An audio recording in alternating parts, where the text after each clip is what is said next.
Hello, good evening. कैसे हैं सभी लोग। आज हम लोग वाइटल साइंस के बारे में पढ़ने वाले हैं। वाइटल साइंस क्या होता है? ये ना एक प्रोसेस है, एक प्रोसीजर बोल सकते हैं, जिसमें क्या करते हैं हम लोग ना, साइन करते हैं, मतलब देखते हैं कि हमारा बॉडी टेम्परेचर और हमारा पल्स रेट जो होता है, जो पल्स रेट होता है, और रेस्पिरेशन जो होता है, जो सांस लेते हैं सांस छोड़ते हैं, जो रेस्पिरेशन है, जो रेस्पिरेशन है, और लास्ट में ब्लड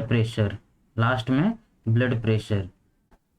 ये सारी चीज़ें क्या होता है, जैसे पैदा होते हैं और जब तक मर नहीं जाते, जो आदमी पैदा हुआ उसका बर्थ हुआ, बर्थ होने से लेके उसके बाद जब तक उसका डेथ नहीं होता है, उस टाइम तक ये वाइटल साइंस एकदम, जो उसका लेवल रहता है, जो उसका रेंज रहता है, उसी रेंज में रहना चाहिए। अगर वो रेंज के ऊपर और नीचे रहता है तो बॉडी के अंदर कुछ ना कुछ प्रॉब्लम्स होती है। और कोई भी अगर सर्जरी करने जा रहे हैं, कोई भी अगर बॉडी के ऊपर प्रोसीजर करने जा रहे हैं, कोई भी चीज़ अगर करने जा रहे हैं बॉडी पे, तो उस टाइम पे जो वाइटल साइन रहता है उसको एनालाइज करना, उसको देखना, वो कितना ऊपर है कितना नीचे है, बॉडी के अंदर कुछ प्रॉब्लम्स है, टेम्परेचर ज़्यादा है क्या, पल्स रेट ज़्यादा है कम है, रेस्पिरेशन जो वो वेंटिलेशन कम है ज़्यादा है, ब्लड प्रेशर बॉडी का कम है ज़्यादा है। ये सारी चीज़ें क्या करते हैं, सबसे पहले एनालाइज करते हैं। एनालाइज करने के बाद फिर डिसाइड करते हैं अभी आगे क्या करना है।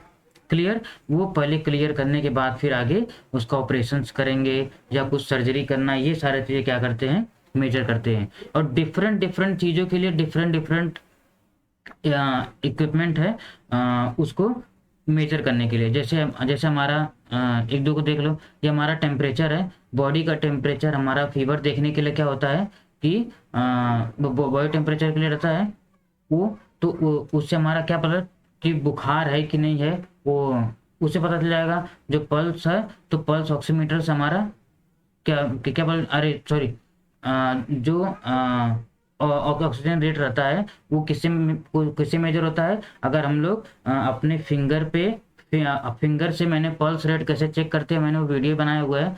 अगर वो चेक करेंगे तो पल्स भी मतलब हमारा पता चल जाएगा। अभी तो नॉर्मली जो कुछ कुछ वॉच आई गई है, वॉच में ही पता चलता है कि अभी उस पल्स रेट कितना है, जो रेस्पिरेशन, जो बॉडी के अंदर ऑक्सीजन कितना है, पल्स वो कितना है, वो सारी चीज़ें भी पल्स ऑक्सीमीटर से ही पता चल जाता है। पल्स ऑक्सीमीटर से अगर चेक करेंगे, जो इक्विपमेंट है, पल्स ऑक्सीमीटर से, और पल्स और रेस्पिरेशन का जो बॉडी के अंदर कितना ऑक्सीजन है वो भी पता चल जाता है। क्लियर? उसके बाद ब्लड प्रेशर आता है। ब्लड प्रेशर मापने की भी मशीन आई। पहले तो मर्क्यूरियल था, अभी तो डिजिटल वाला हो गया। जस्ट एक टच करेंगे फिंगर से और क्या करेगा, पूरा बॉडी का ये ब्लड प्रेशर रहेगा वही पूरा सामने आ जाता है। क्लियर? क्लियर? देखो, कोई भी अ, अगर कुछ भी अगर ऊपर नीचे रहता है, कुछ भी अगर नीचे रहता है तो उसको हम लोग पहले इसको ट्रीट करते हैं, उसके बाद ही सर्जरी के लिए ले जाते हैं। क्लियर? ये रुका है क्या? नहीं, सही। देखो, तो मैंने बोला ना, जो टेम्परेचर मापने के लिए क्या होता है, थर्मामीटर होता है। पल्स और रेस्पिरेशन, वो दोनों चीज़ें, पल्स ऑक्सीमीटर जब लेंगे तो उसमें ऑक्सीजन भी पता चल जाता है, और पल्स कितना वो भी, अभी तो वॉच भी आ गई, इसमें पता चल जाएगा। क्लियर? और जो ब्लड प्रेशर है, वो किससे नापा जाता है कि अभी जो मशीन आई है उससे उससे भी आपको पता चल जाएगा। उसको क्या बोलते हैं, स्टेथोस्कोप।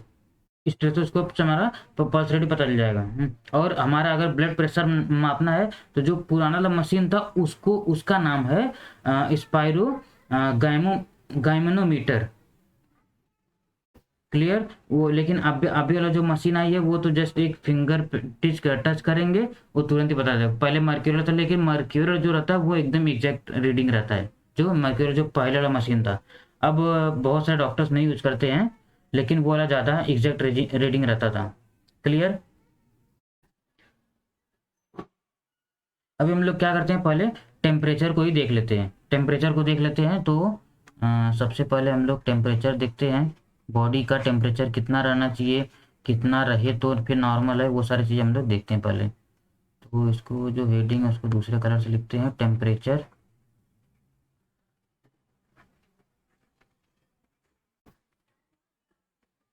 क्या है पहले, टेम्परेचर। ये टेम्परेचर देखने के लिए देखो, टेम्परेचर है जो हमारा बॉडी का टेम्परेचर है वो हॉट है या कोल्ड है, हॉट है या कोल्ड है, ये अगर बॉडी के अंदर होता है तो उसको हम लोग टेम्परेचर बोलते हैं। वो जैसे फीवर आता है, जो फीवर आता है, फीवर आने के टाइम पे क्या हो जाएगा, बॉडी एकदम बहुत ज़्यादा हीट होने लगेगी, बहुत ज़्यादा हीट होने लगेगी, क्लियर, और ठंडी भी लगने लगती है। देखो बॉडी के अंदर टेम्परेचर जो बढ़ता है वो किसकी वजह से बढ़ता है कि बॉडी के अंदर कोई भी अगर इन्फेक्शन हुआ है, कोई भी इन्फेक्शन हुआ है, कोई किसी तरह का इन्फेक्शन हुआ है, किसी तरह का इन्फ्लेमेशन अगर बॉडी के अंदर हुआ है तो बॉडी का टेम्परेचर जो होता है वो बढ़ जाता है। फॉर एग्जांपल अगर किसी भी चीज़ में जो हमारा पानी है, पानी में अगर बैक्टीरिया अगर आ गया है तो उसको अगर हम लोग बॉयल करेंगे, बॉयल करने के बाद उसके अंदर जो बैक्टीरिया रहती है वो मर जाती है, बैक्टीरिया क्या होती है जो मर जाती है। इसीलिए क्या होता है कि जैसे ही बॉडी के अंदर कोई भी इन्फेक्शन आता है तो उस टाइम पे क्या होता है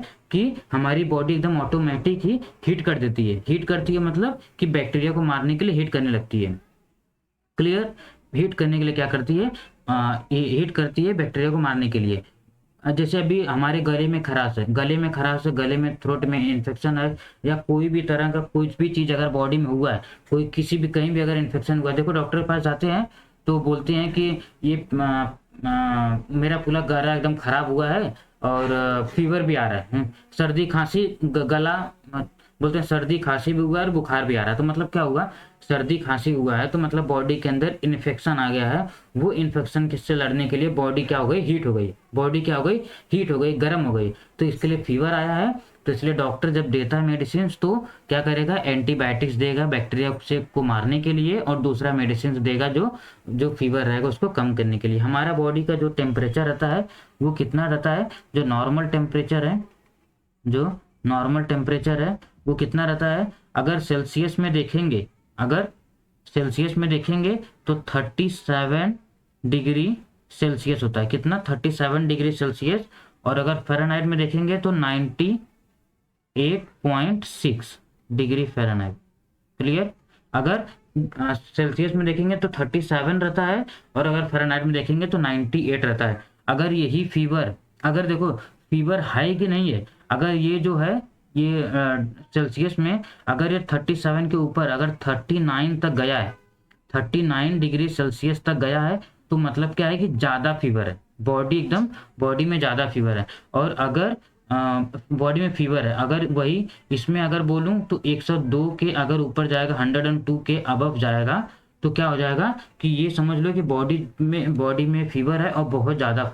100 के ऊपर गया तो ये इंडिकेट करता है कि बॉडी के अंदर फीवर हुआ है, बॉडी के अंदर इन्फेक्शन इन्फ्लेमेशन हुआ है, क्लियर। नॉर्मल बॉडी टेम्परेचर क्या है, 37 डिग्री सेल्सियस, और फ़ारेनहाइट में देखेंगे तो 98.6, 98.6, क्लियर। देखो अगर हमारा हमारा जो बॉडी रहता है वो क्या होता है,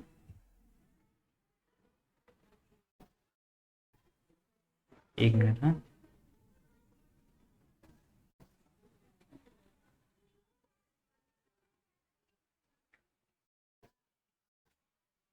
देखो जो डिफरेंट डिफरेंट फीवर रहता है, जो डिफरेंट डिफरेंट फीवर रहता है उसमें क्या होता है, डिफरेंट डिफरेंट डिग्री का फीवर होता है। जैसे पहला एक हो गया पायरेक्सिया, पायरेक्सिया फीवर जो होता है, पायरेक्सिया फीवर होता है। तो इस फीवर में कितना होता है पता है, 38 डिग्री सेल्सियस तक, 38 डिग्री तक सेल्सियस वाला रहेगा। और दूसरा वाला जो रहेगा फ़ारेनहाइट वाला वो कितना तक रहेगा, ये 38 टू 40 तक जा सकता है।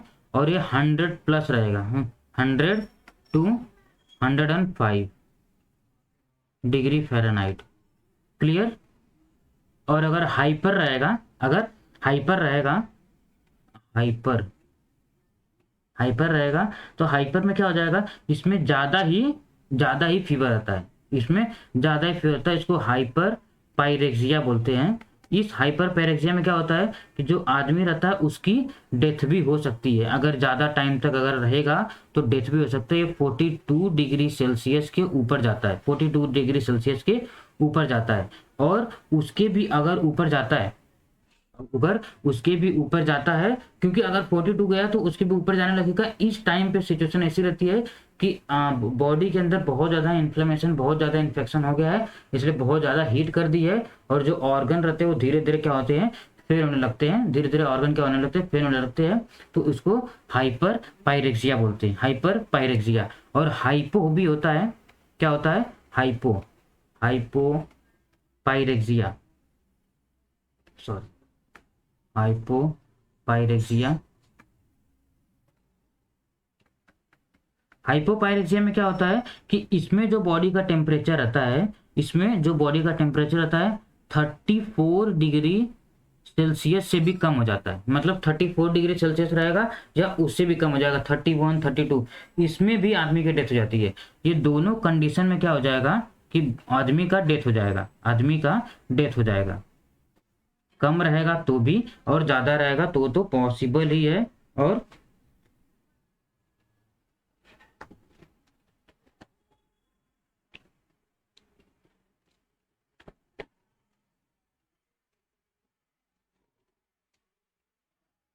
दोनों कंडीशन में क्या होता है, आदमी का डेथ हो सकता है। हाइपर रहेगा तो भी, हाइपोर रहेगा तो भी।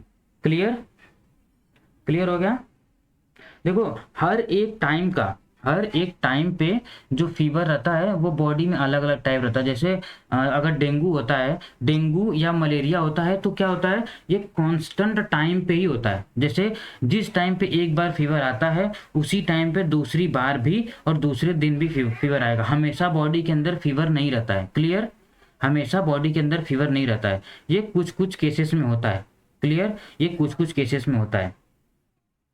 क्लियर, थर्मामीटर से करके हम लोग एग्जैक्ट रीडिंग क्या करते हैं, निकाल लेते हैं। थर्मामीटर से क्या करेंगे, एग्जैक्ट रीडिंग क्या करेंगे, निकाल लेंगे। थर्मामीटर लगाने का 2-3 प्लेस है। जैसे एक हो गया ओरल भी ले सकते हैं, ओरल भी ले सकते हैं, मतलब मुंह के अंदर भी डाल के ले सकते हैं थर्मामीटर, और दूसरा साइड में भी करके ले सकते हैं। क्लियर, अभी अभी दूसरा हम लोग देख लेते हैं। दूसरा हमारा क्या है, दूसरा हम लोग देख लेते हैं हमारा पल्स। कौन सा देखते हैं, हमारा पल्स। इसको इरेज कर देता हूं मैं। देखो नॉर्मल क्या होता है वो याद कर लो, और 2-3 चीजें ये याद कर लो कि पायरेक्सिया कितना होता है, ये कितना होता है, हाइपर कितना होता है, हाइपो कितना होता है, और किस में डेथ होती है। जो नॉर्मल फीवर होता है ना, जो नॉर्मल फीवर होता है वो हाइपर हाइपो में नहीं आता है। क्लियर, वो पायरेक्सिया फीवर ही होता है, नॉर्मल फीवर को जो बोलते हैं। और दूसरा हमारा है पल्स है। क्या है, पल्स। ये कैसा 2-2 मार्क्स का क्वेश्चन आ सकता है एग्जाम में, इसके लिए आप जानते रहोगे तो अच्छा रहेगा। क्लियर, पल्स क्या होता है कि वेव ऑफ ब्लड, क्या होता है, wave of blood created by the contraction of left ventricle, contraction of left ventricles. Clear, मतलब क्या होता है कि जैसे हमारी बॉडी है, हमारी बॉडी के अंदर हार्ट है, हार्ट जैसे पंप करेगा, लेफ्ट वाला जो लेफ्ट के मतलब एट्रियम में आया, राइट एट्रियम में आया, फिर वेंट्रिकल्स में गया, फिर उसके बाद लंग्स में गया, लंग्स में से जाने के बाद फिर किस में आएगा, लेफ्ट एट्रियम, लेफ्ट एट्रियम से क्या करेगा, वेंट्रिकल्स में आएगा, लेफ्ट वेंट्रिकल से क्या करेगा, थ्रू आउट द बॉडी जाएगा, आयोटा में जाने के बाद थ्रू आउट द बॉडी जाएगा। तो उस टाइम पे जब पंप करेगा, जब वो पुश करके बाहर निकालेगा, जब बाहर निकालते टाइम वो कितना टाइम में जाके, कितना टाइम में, 0.8 सेकेंड में, 0.8 सेकेंड में एक बार जो वेंट्रिकल से समझ लो वो कॉन्ट्रैक्ट कर रहा है, 0.8 सेकेंड में कॉन्ट्रैक्ट कर रहा है। एक बार कॉन्ट्रैक्ट किया तो 0.8 सेकेंड के बाद फिर से कॉन्ट्रैक्ट करेगा, फिर से 0.8 सेकेंड में फिर से कॉन्ट्रैक्ट करेगा। तो ये सही टाइम पे कॉन्ट्रैक्ट कर रहा है कि नहीं, इसको देखना बहुत जरूरी है, इसको देखना बहुत जरूरी। मतलब अगर लेफ्ट वेंट्रिकल जो है वो अच्छे से अगर कॉन्ट्रैक्ट नहीं करा, मतलब बॉडी के अंदर अच्छे से ऑक्सीजन नहीं जाएगा। अगर ऑक्सीजन नहीं जाएगा तो मतलब कुछ ना कुछ प्रॉब्लम्स है, कुछ ना कुछ प्रॉब्लम्स है। क्लियर, और इसी को हार्ट बीट भी बोलते हैं, मतलब एक बार जो दिल धड़कता है उसी को बोलते हैं हार्ट बीट। और अगर इसको बोलो तो ऐसा भी बोल सकते हो, पल्स, जो पल्स है, pulse reflect, sorry, pulse reflects the heart beat, pulse reflect the, अरे क्या हो रहा है, हार्ट बीट। क्लियर, क्योंकि यही जो रहता है यही क्या करता है, हार्ट बीट को भी रिफ्लेक्ट करता है, हार्ट बीट को रिफ्लेक्ट करता है। Clear, clear. जो पल्स रेट होता है, जो पल्स रेट रहता है किससे रेगुलेट होता है, autonomic nervous system, autonomic, autonomic nervous system. क्योंकि ये जो ऑटोनॉमिक नर्वस सिस्टम होता है इसको हम लोग कॉन्ट्रैक्ट नहीं कर सकते, हम लोग कंट्रोल नहीं कर सकते, ये ऑटोमेटिक ही बॉडी के अंदर होता रहता है, ऑटोमेटिक बॉडी के अंदर होता है। सोचे कि हम अभी पल्स रेट को कंट्रोल कर ले तो हमारे हाथ में नहीं है पल्स रेट को कंट्रोल करना, वो ऑटोमेटिक होगा ही, जब वो डेथ हो जाएगी तब उसको कंट्रोल होगा, नहीं तो फिर जब तक जिंदा रहेंगे तब तक पल्स को हम लोग कंट्रोल नहीं कर सकते, हम लोगों के हाथ में नहीं होता है। Clear, clear. जो हमारा पल्स रेट होता है, जो हमारा पल्स रेट होता है वो कितना नॉर्मल रेंज होता है, नॉर्मल रेंज, जो नॉर्मल रेंज होता है वो 100 टू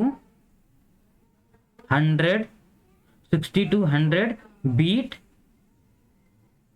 पर मिनट, पर मिनट।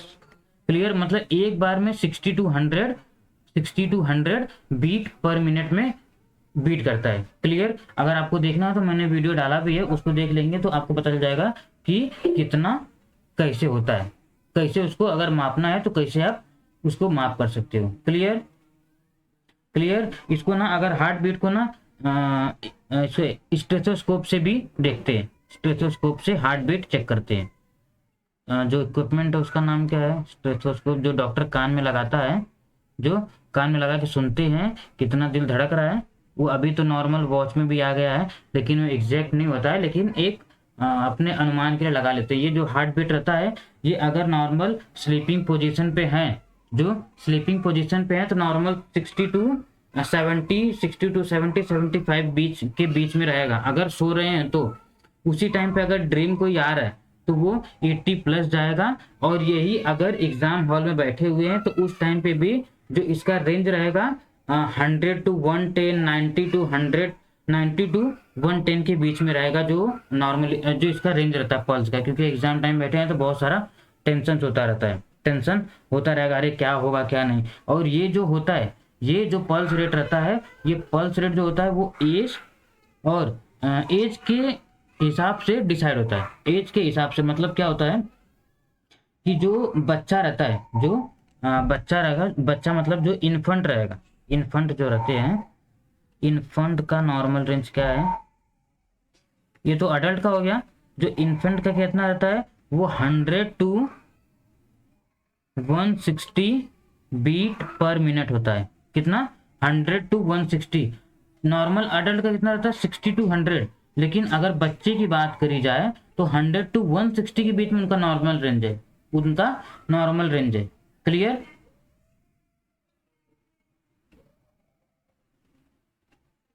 और देखो ये ना जो मेल और फीमेल, मेल और फीमेल के बीच में, मेल और फीमेल के बीच में भी इसका जो रेंज रहता है वो थोड़ा कम रहता है, कम और ज़्यादा रहता है।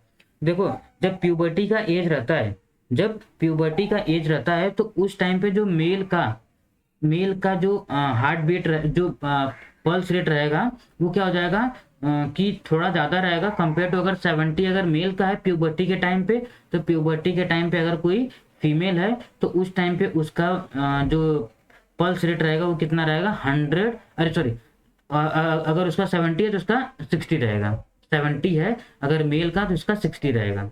क्लियर, क्योंकि ये प्यूबर्टी के टाइम पे ये अलग अलग होता है, प्यूबर्टी के टाइम पे क्या होता है ये अलग अलग होता है।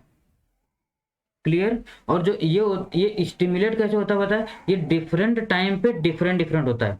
अगर एग्जाम हॉल में जैसे मैंने बैठा हूँ तो एग्जाम हॉल में ज़्यादा रहेगा, और अगर कोई एक्सरसाइज कर रहे हैं तो उस टाइम पे भी ज़्यादा रहेगा, और अगर फीवर है तो फीवर में भी ज़्यादा हो सकता है, फीवर में भी क्या हो सकता है, ज़्यादा हो सकता है। क्लियर।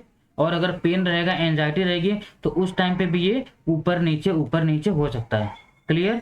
क्योंकि इसका एग्जैक्ट मतलब नहीं रहता है कि कौन से पोजीशन पे हो, क्या है बॉडी, कौन से किस पे है। इसीलिए जब कोई भी चीज़ करने जाते हैं, ऑपरेशन सर्जरी करने जाएंगे, तो इसीलिए उसके बारे में पूरा देख लेते हैं। क्लियर। एक्सरसाइज के टाइम पे जैसे इंक्रीज हो जाएगा। क्लियर। और अगर फीवर है तो उस टाइम पे भी इंक्रीज हो जाएगा। और अगर बॉडी एकदम हीट है, या धूप भी लग रही है, या धूप लग रही है ऐसा समझ लो, धूप लग रही है, तो उस टाइम भी जो हमारा पल्स रेट रहेगा वो बहुत ज़्यादा हो जाता है। क्लियर। और अगर स्ट्रेस भी, अगर टेंशन भी ले रहे हैं, किसी भी चीज़ को बार बार सोच रहे हैं, तो उस टाइम पे भी जो इसका पल्स रेट रहेगा वो भी ज़्यादा हो जाएगा। Clear. Clear. Different different medicine होता है जिससे इसको कंट्रोल किया जा सकता है। जैसे अगर ज़्यादा ही ऐसा कुछ सोच रहे हैं, ज़्यादा ही कुछ सोच रहे हैं और इरेगुलर है, तो अगर एट्रोपिन लेते हैं तो उस टाइम पे थोड़ा क्या होता है, थोड़ा नॉर्मल हो जाता है। और दूसरा मेडिसिन और है तो प्रोपेनाडॉल जो है, प्रोपेनाडॉल वो क्या करता है, वो भी ब्लॉक करता है सिंपैथेटिक नर्वस सिस्टम को, जिसकी वजह से क्या होता है, जो हार्ट जो पल्स रेट रहता है वो भी थोड़ा सा कम हो जाता है, थोड़ा सा कम हो जाता है। क्लियर। प्रोपेनाडॉल हो गया, एट्रोपिन हो गया, ये सब सारी चीज़ें क्या होती है, इसको कंट्रोल करती है। क्लियर। आगे हम लोग देखते हैं, डिफरेंट डिफरेंट साइट्स होता है। जैसे पहला हमारा क्या हो गया कि एक साइट टू डिटेक्शन, कहाँ कहाँ से हम लोग डिटेक्ट कर सकते हैं। साइट ऑफ डिटेक्शन लिखूं, साइट ऑफ डिटेक्शन। इसका देखो कहाँ कहाँ से कर सकते हैं। एक तो हमारा हैंड है, हैंड में किस साइड से पता है, हैंड में जो रेडियस वाला बोन होता है, उस बोन के उधर से देखेंगे तो उसको क्या बोलते हैं, रेडियल। क्या बोलते हैं, रेडियल। रेडियस वाला बोन जिस साइड में, उसी साइड में अगर दो फिंगर रख के साथ काउंट देखेंगे तो उधर से पता चल जाएगा। और दूसरी अगर मैं बात करूं तो जो हमारा ये रहता है, एल्बो रहता है, जो हमारा एल्बो रहता है, एल्बो के जस्ट इधर जिधर से ज्वाइन होता है अंदर साइड से, उस साइड से भी कर सकते हैं। तो एल्बो लिखो, इधर एल्बो लिखो, और इधर ब्रैकेट में लिख लो ब्रैचियल। क्या बोलते हैं इसको, ब्रैचियल। क्लियर। उसके आगे है जो हमारा ये गला है, गले के ऊपर भी अगर हाथ रख के ऐसा देखेंगे, जिधर मैंने बोला था कि ये एप्पल एडम्स रहता है, जिधर एप्पल एडम्स रहता है उधर से भी हाथ रख के दोनों साइड से एप्पल एडम का सर जैसे लगे कि उसको पकड़ रहे हो, तो उधर भी अगर हाथ रखोगे तो वो भी पता चल जाएगा। तो अबव एप्पल एडम्स, इसको क्या बोलते हैं, कैरोटिड। क्या बोलते हैं, कैरोटिड। क्लियर। क्लियर। और दूसरा होता है कि कान से थोड़ा सा आगे, कान से नियर बाई ईयर, इसको क्या बोलते हैं, सुपरफिशियल टेम्पोरल आर्टरी। क्या बोलते हैं, सुपरफिशियल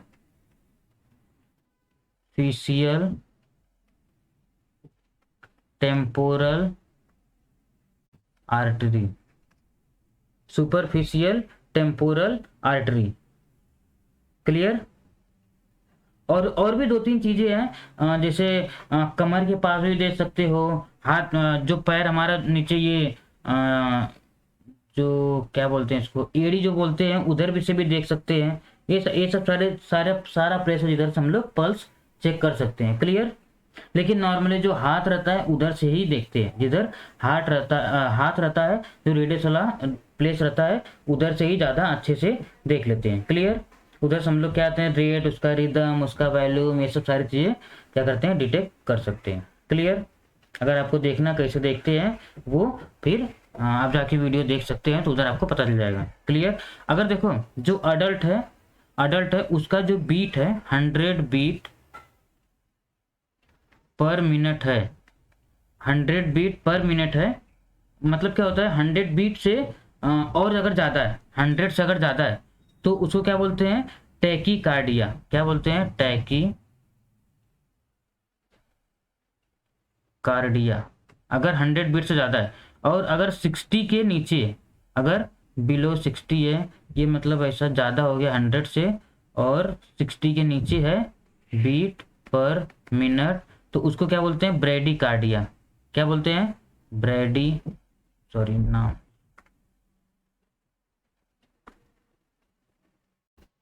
ब्रेडिकार्डिया। अगर 100 से ऊपर है तो टैकीकार्डिया और 60 के नीचे है तो क्या होता है उसको, ब्रेडिकार्डिया। क्लियर, क्लियर इतना। अगर रिदम अगर ऊपर नीचे है तो उसको क्या बोलते हैं, इरेगुलर बीट्स बोल सकते हैं, या उसका साइंटिफिक जो नाम आता है उसको उसको बोलते हैं डिसरिदमिया। क्या बोलते हैं, डिसरिदमिया। आगे हम लोग अभी दूसरा देखते हैं, क्या देखेंगे अभी हम लोग, रेस्पिरेशन देखते हैं। दो हो गया, एक रेस्पिरेशन देख लेते हैं, उसके बाद लास्ट ब्लड प्रेशर है। ये respiration,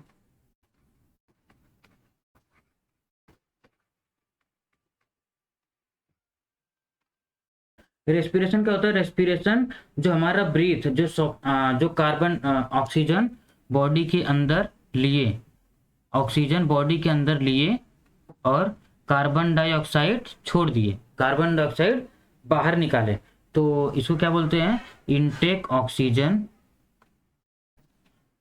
and removal carbon dioxide. Oxygen ले रहे हैं और कार्बन डाइऑक्साइड छोड़ रहे हैं तो उसी को क्या बोलते हैं हम लोग, रेस्पिरेशन। क्या बोलते हैं, रेस्पिरेशन। दूसरा वर्ड और इसका है, इसको क्या बोलते हैं, वेंटिलेशन। क्या बोलते हैं, वेंटिलेशन। क्या बोलते हैं, वेंटिलेशन। क्लियर, वही मतलब सांस लिए, एयर बॉडी के अंदर लिए, फिर लंग्स के क्या करे, बाहर छोड़े, तो उसको क्या बोलते हैं, वेंटिलेशन। वेंटिलेशन। और अगर ज्यादा अगर हो रहा है, ज्यादा अगर मतलब फटाफट फटाफट फटाफट अगर सांस ले रहे हैं, बहुत ज्यादा सांस अगर ले रहे हैं तो उसको बोलते हैं हाइपर वेंटिलेशन। क्या बोलते हैं, हाइपर वेंटिलेशन। अगर लो है, अगर सांस जो ले रहे हैं वो बहुत एकदम कम ले रहे हैं तो उसका क्या बोलते हैं, हाइपो वेंटिलेशन। अगर ज्यादा ले रहे हैं तो क्या बोलते हैं उसको, हाइपर वेंटिलेशन। और अगर कम कम जा रहा है तो उसको क्या बोलते हैं, हाइपो वेंटिलेशन। क्लियर, जब सांस लेते हैं, सांस लेने के बाद वो एल्वेलाई में जाता है, एक्सचेंज होता है, एक्सचेंज होने के बाद गैस एक दूसरे से वो होता है, वो होने के बाद फिर क्या होता है कि कार्बन डाइऑक्साइड क्या करता है, वो बाहर निकलता है। कार्बन डाइऑक्साइड क्या करता है, बाहर निकलता है, एक्सचेंज होता है ऑक्सीजन के साथ में। क्लियर, इसमें डायफ्रैगम जो जो डायफ्रैगम रहता है वो नीचे कॉन्ट्रैक्ट होता है, तब हम लोग सांस लेते हैं। जब डायफ्रैगम ऊपर ऐसे कॉन्ट्रैक्ट करके ऊपर अपने नॉर्मल शेप में जाता है तो क्या करते हैं, कार्बन डाइऑक्साइड बाहर छोड़ देते हैं। क्लियर, ये सारा प्रोसेस है, ये सारा प्रोसेस है। क्लियर, ये पर्सन टू पर्सन, ये पर्सन टू पर्सन एज के हिसाब से भी डिपेंड कर सकता है। हमारा जो ऑक्सीजन है वो अगर ज़्यादा ही स्ट्रेस में है या स्ट्रॉन्ग इमोशन में है, स्ट्रॉन्ग इमोशन में है तो इसका जो रेट रहेगा वो क्या करेगा, बहुत ज़्यादा बढ़ जाएगा, बहुत ज़्यादा बढ़ जाएगा। अगर स्ट्रेस में है या फिर इमोशंस में है कुछ ऐसा है तो उस टाइम पे क्या करेगा, बढ़ जाएगा। और अगर नशे में है, अगर नशे में है या कुछ नारकोटिक्स ड्रग्स लिए हैं या कुछ मतलब दिमाग पे अगर कंट्रोल नहीं है तो क्या हो जाएगा कि ये एकदम डिक्रीज हो जाएगा, ये क्या हो जाएगा, एकदम डिक्रीज। अगर किसी चीज़ को सोचते रहोगे तो जो पल्स जो ये ऑक्सीजन लेवल रहेगा वो ज़्यादा बढ़ जाएगा। और अगर मतलब मेडिकेशंस में है, ऐसा कुछ मेडिसिन लिए, नारकोटिक्स लिए, नशा किए हैं तो उस टाइम पे क्या होता है, एकदम ये कम हो जाता है। क्लियर। जो एक्सरसाइज के टाइम पे क्या हो जाएगा, बहुत ज़्यादा बढ़ जाता है। एक्सरसाइज के टाइम पे क्या हो जाएगा, क्योंकि एक्सरसाइज ले कर रहे हैं तो हमारा जो टिश्यू है, जो सेल है, वो ज़्यादा थक रहा है। वो थक रहा है, अगर वो टायर्ड हो रहा है तो मतलब उसके अंदर ऑक्सीजन और चाहिए, और चाहिए, और चाहिए। तो इसके लिए क्या होता है कि फटाफट सांस लेते हैं। जैसे देखो भागते रहते हैं, भाग के आओ, जैसे खड़ा हो जाओगे उसके बाद जो जो टिश्यू है उसको बहुत सारा ऑक्सीजन चाहिए, तो इसलिए फटाफट सांस लेते हैं, फटाफट सांस लेते हैं, क्योंकि ऑक्सीजन सप्लाई करना है टिश्यू को, नहीं तो टिश्यू धीरे धीरे मरने लगेंगे। क्लियर।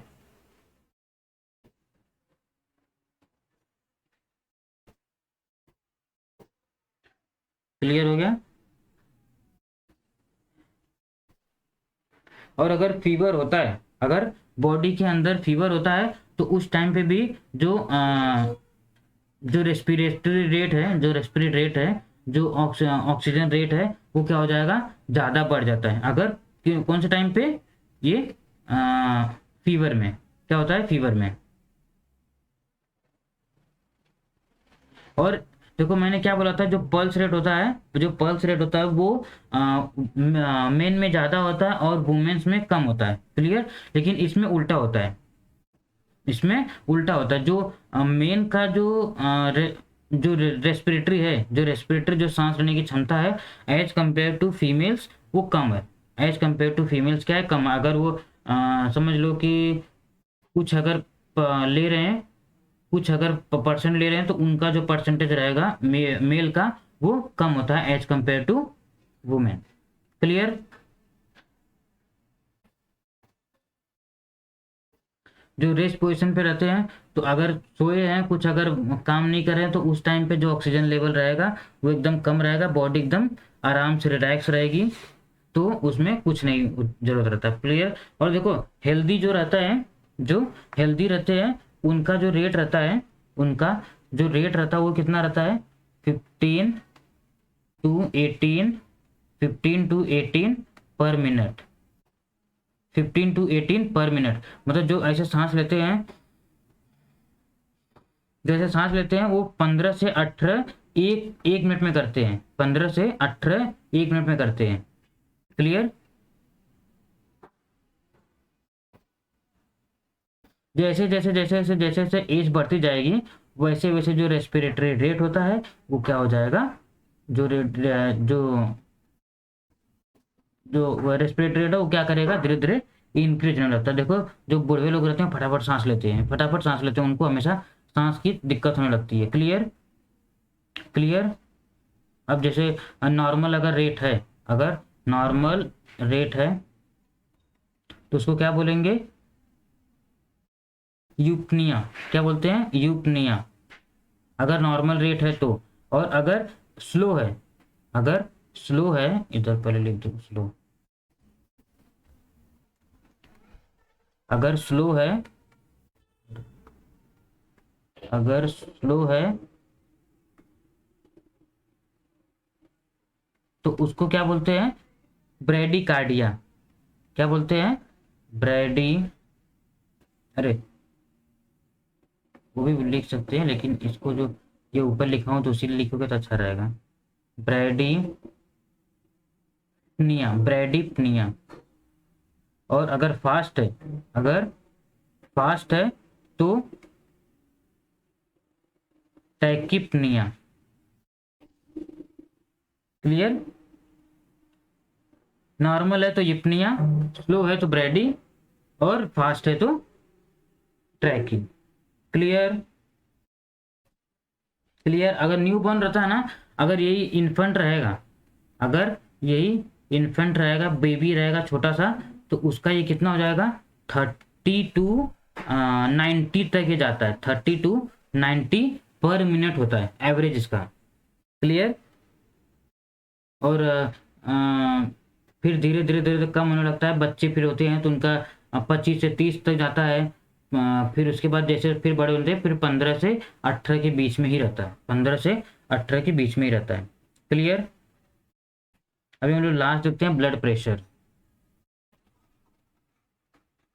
नीचे जा चला जाता हूँ, लास्ट है ब्लड प्रेशर।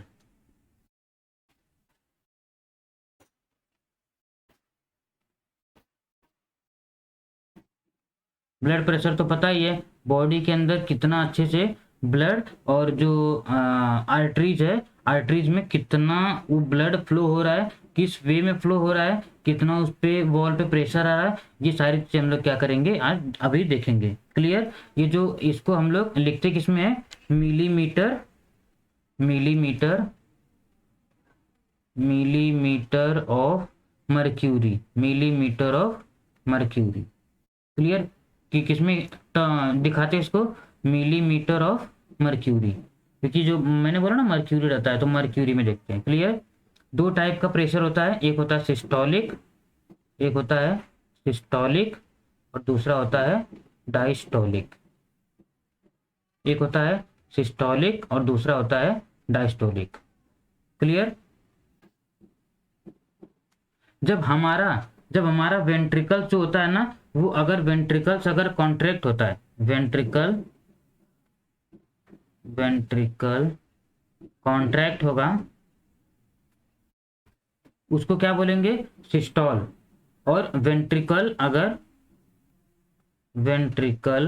अगर रिलैक्स होगा तो उसको क्या बोलते हैं, डायस्टोल। उसको क्या बोलते हैं, डायस्टोल।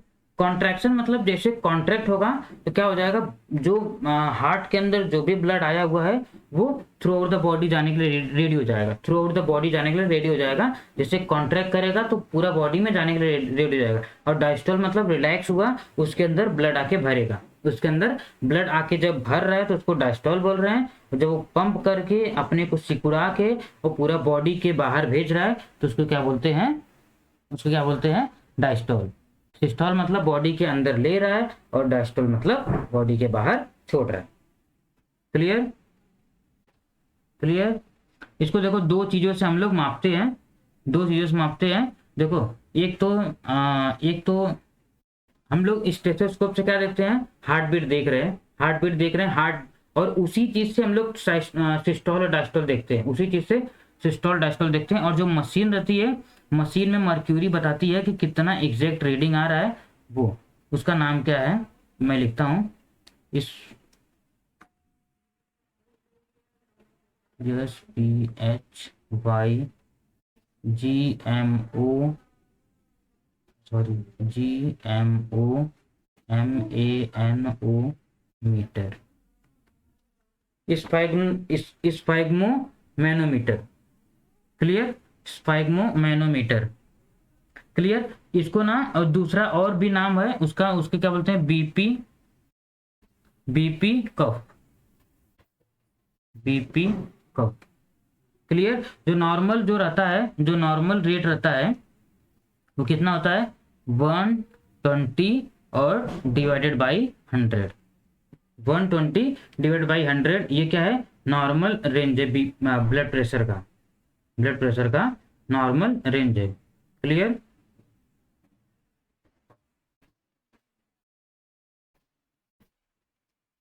ये क्या करता है, ये पर एज के हिसाब से डिसाइड होता रहता है, एज के हिसाब से क्या होता है, डिसाइड होते रहता है। और जो 120 रहता है वो क्या इंडिकेट करता है, वो क्या इंडिकेट करता है, सिस्टोल। क्या इंडिकेट करता है, सिस्टोल।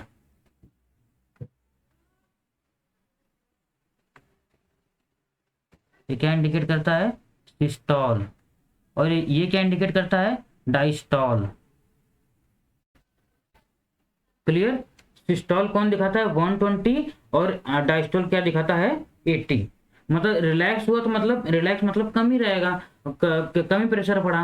रिलैक्स हो रहा तो कौन सा उस पर प्रेशर आ रहा है, लेकिन जब कॉन्ट्रैक्ट हो रहा तो मतलब उसमें ज्यादा प्रेशर आ रहा है, तो इसके लिए उसको क्या बोलते हैं, सिस्टोल। और सिस्टोल ही कितना रहता है, 120। क्लियर। इसके ऊपर नीचे जाएगा अगर ये मोर देन क्या हो जाएगा, 140 डिवाइडेड बाई 100 या 90 हो जाता है तो इसको बोलते हैं high blood pressure, high blood pressure. और ये क्या हो जाएगा, 100 और ये 60 तक हो गया तो लो ब्लड प्रेशर। ये हाई ब्लड प्रेशर और लो ब्लड प्रेशर में ज़्यादा डेंजरस ये लो ब्लड प्रेशर होता है, क्योंकि इसके बाद ना पूरी बॉडी एकदम कंट्रोल नहीं रहती है, पूरा बॉडी कंट्रोल नहीं रहती है, और जो पेशेंट रहेगा उसको वोमिटिंग भी आने लगेगी और कुछ अच्छा नहीं लगता है, और जो बॉडी का जो कंट्रोल रहता है वो भी पूरा खत्म हो जाता है, बॉडी का कंट्रोल। और इसका जो असर रहता है 2 से 3 दिन तक रहता है, अगर ब्लड प्रेशर लो होता है तो। और अगर ज़्यादा होता है तो वो नॉर्मली थोड़ा सा ट्रीट कर सकते हैं, लेकिन वो ज़्यादा डेंजरस अगर बोले तो लो ब्लड प्रेशर ही होता है। क्लियर? और हमारा जो ब्लड प्रेशर रहता है इफेक्ट किससे होता है? बहुत ज़्यादा अगर स्ट्रेस लेते हैं तो उससे होता है, अगर ज़्यादा मोटापा हो गया बॉडी के अंदर तो होता है, और अगर एक्सटर्नल हीट है, कुछ बाहर से अगर हीट है, कुछ अगर चीज़ें अगर अडॉप्ट नहीं कर पा रहे हैं तो उससे भी होता है। क्लियर? ठंडा मौसम है, ठंडा मौसम है तो उसमें भी होता है किसी किसी को, और फीवर है तो उस तो होगा ही। क्लियर? ज़्यादा वो होता है कि अगर बॉडी ज़्यादा किसी चीज़ को बार बार सोच रही है, स्ट्रेस में जा रही है तो होता है, तो होता है, तो होता है। देखो ये तो नॉर्मल हो गया। जो हाई ब्लड प्रेशर होता है उसको क्या बोलते हैं? हाइपर टेंशन भी बोलते हैं। क्या बोलते हैं? Hyper tension. और लो ब्लड प्रेशर को क्या बोलते हैं? Hypo tension. Hypotension. Clear? I hope you understood. समझ में आया?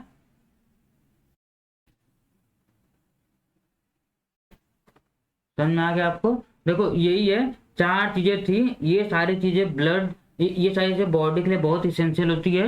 क्लियर? अगर बॉडी में ये सारी चीजें अगर ऊपर नीचे है तो बॉडी अच्छे से वर्क नहीं करेगा, उस सामने वाले आदमी को कुछ भी अच्छा नहीं लगेगा। अगर वाइटल साइंस उसका चारों अगर गड़बड़ है तो ब्लड प्रेशर हो गया, रेस्पिरेशन हो गया, पल्स हो गया, और लास्टली हमारा टेम्परेचर, क्योंकि टेम्परेचर अगर गड़बड़ है तो हमारा ब्लड प्रेशर भी ज़्यादा हो जाएगा, फिर पल्स रेट भी ज़्यादा हो जाएगा, रेस्पिरेशन भी ज़्यादा हो जाएगा, तो पूरी बॉडी को प्रॉब्लम आने लगेगी। Clear? Hope you understood, and if you have any doubt write down comment section and see you in the next class. Thank you.